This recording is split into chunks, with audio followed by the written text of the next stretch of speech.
আসসালামু আলাইকুম রহমতুল্লাহ। তোমাদেরকে আমি আগের ক্লাসে এই হরফগুলি সম্পর্কে জানিয়েছিলাম, যেমন আলিফ, বা, তা, সা, সিন, হা, খ, এগুলি সম্পর্কে জানিয়েছিলাম। আজকে তোমাদের যেটা আমি জানাবো সেটা হলো এই হরফগুলোর বিভিন্ন রূপ।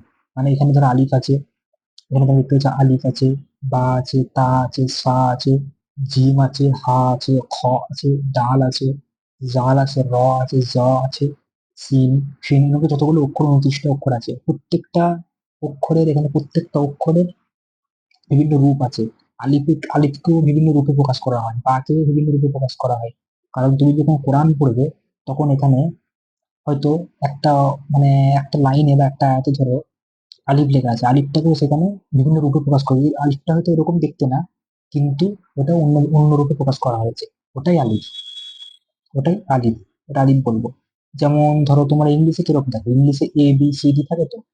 ABCD, এটা ছোট হাতের হয়, বড় হাতে ক্যাপিটাল লেটারে হয়, স্মল লেটারে হয়। ঠিক আরবি আরবি হরফের ক্ষেত্রে ঠিক ওরকম।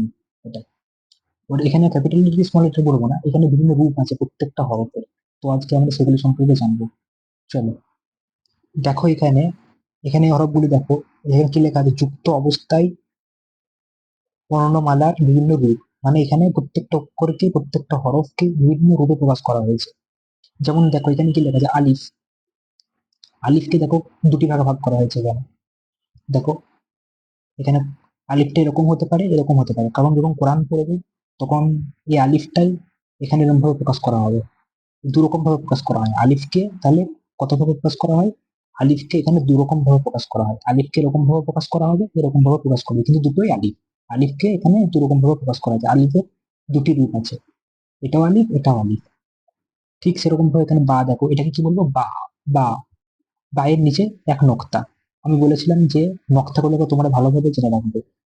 নক্তা, এগুলোকে আমরা নক্তা বলবো। ছোট ছোট যে ডটের মতো আছে, এগুলো হচ্ছে নক্তা। নক্তাগুলো যদি ভালোভাবে জেনে রাখো তাহলে তোমাদের ক্ষেত্রে হরফগুলো বোঝা আরো সহজ হবে ইনশাআল্লাহ। তাই এগুলোকে আমরা নক্তা বলবো। বায়ের নিচে এক নক্তা আছে, তাই আমরা বা বলবো এটাকে। দেখো বাইরেও দুটো রূপ আছে। বাকে এটাকে আমরা বা বলবো। এই যে এখানে ছোট মতো একটা, দেখো একটা এর মধ্যে টানা আছে। এখানে এটাকে আমরা বা বলবো, এটাকে আমরা বা বলবো। দুটোই কিন্তু বা। বায়ের দুটি রূপ। কোরআনে এরকমও বা থাকবে, এরকমও বা থাকবে। এরকম আয়াতে। দুটোই কিন্তু বা। তোমরা ভালোভাবে বায়ের দুটো রূপকে চিনে রাখবে। তারপরে দেখো এখানে তা আছে। আমি কি বলেছিলাম? তায়ের উপর দু নক্তা। কোনো কোনো আরবি কোনো হরফের উপর যদি দু নক্তা থাকে সেটাই হবে তা। যেমন দেখো, এটা হচ্ছে তা, এটাও তা, এটাও তা, তিনটেই তা। এটা তায়ের তিনটে রূপ। আমরা কি বলবো? এটাকে তায়ের তিনটে রূপ। তোমরা ভালোভাবে এগুলি জেনে রাখবে, কারণ এগুলি তোমাদের সবচেয়ে ভাইটাল জিনিস। এগুলো তোমরা যদি ভালোভাবে যদি না শেখো তাহলে তোমরা কোরআনের আয়াতের লাইনগুলি ভালোভাবে, হরফগুলি চিনতে পারবে না। কারণ বিভিন্ন হরফকে বিভিন্ন রূপে সেখানে প্রকাশ করা হবে। এটাও তা, এটাও তা, এটাও তা, তিনটেই কিন্তু এখানে তা। তাই এটা কি বলবো? তা। এখানে দেখো জিম আছে। জিম, দেখো জিমটা এখানে অর্ধেক হয়ে আছে, হাফ হয়ে আছে। এটাকে আমরা জিম বলবো, এটাকে আমরা জিম বলবো। এটা হচ্ছে জিমের একটাই রূপ।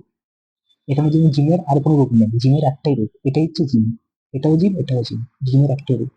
ডাল, ডালের একটাই রূপ। দেখো এখানে ডালটাকে ভালোভাবে চিনে রাখো। তোমাদেরকে আমি ছবিগুলো পোস্ট করে দেবো ইউটিউবে, তোমরা ভালোভাবে ছবিগুলো দেখবে। ডাল, এটা ডাল, এটাকে আমরা ডাল বলবো, এটাকে আমরা ডাল বলবো। এখানে দেখো আইন, এটা কি বলবো? আইন। এটা আইন। আইনকে আমরা দুটি রূপে প্রকাশ করা হয়েছে। এখানে এটাও আইন বলবো, এটাও আইন বলবো। আইনটা দুটি আইন ভালোভাবে দেখা রাখো, এটাও আইন, এটাও আইন। এখানে কি বলবো? ফা। এটা হচ্ছে কি? ফা। ফাকে দেখো দুটি রূপে প্রকাশ করা হয়েছে। এটাও ফা, এটাও ফা। ফাকে দুরকম দেখতে এখানে। কোরআনে এরকমও ফা থাকবে, এরকমও থাকবে, এরকমও থাকবে। এটা কি হবে? কাফ। কাফ, এটা কি বলবো? কাফ। কাফকে দুটি রূপে প্রকাশ করা হয়েছে। দেখো এটাও কাফ, এটাও কাফ। আমরা এটাকে কাপ বলবো, এটাকে কাপ বলবো। এখানে দেখো লাম। এখানে এটা কি বলবো? লাম। লামকে দুটি রূপে প্রকাশ করা হয়েছে। লাম এরকমও হবে, আবার এরকমও হবে। দুটোই কিন্তু লাম। মিম। মিম এরকমও হবে, এরকমও হবে। মিমকে কিন্তু দুটো রূপে প্রকাশ করা হয়েছে এখানে। কোরআনে এরকমও মিম থাকবে, আবার এরকমও দু রকমের মিম থাকবে। নুন, আমরা নুনকে দুটি রূপে প্রকাশ করব, এরকম রূপে প্রকাশ করা হয়, এরকম রূপে প্রকাশ করা হয়। দুটো নুনকে ভালোভাবে জেনে রাখো। এটা কি হবে? এটা হবে হা। এটাকে কি বলবো? হা। দেখো এখানে, এখানে একটা ভালোভাবে জিনিস জেনে রাখো,